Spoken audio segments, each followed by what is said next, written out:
Hello mga kalakas. So i-open ko lang tong na-order ko sa Lazada. So ang order pala ako ng clear visor. So murang-mura lang to guys, 150 pesos, naka clear visor ka na. So open natin guys para makita natin kung anong itsura niya. Bali yung brand pala na ito is SEC yung brand ng visor na to. So wait lang, open lang natin. Medyo magandang pagka-packaging niya, safe na safe talaga. So sa mga gusto mag-order ng visor, sa Lazada lang. So ang name ng shop, JJ Moto. Yun, shoutout po sa iyo JJ Moto. Yan, so ito na, na-open na natin yung box. Yan, ito yung clear visor. By the way mga kalakas, order din pala ako ng push rivet.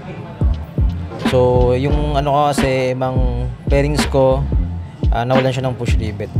So ito na yun guys, yung clear visor ng SEC. So napaka-solid, ang ganda naman na ito.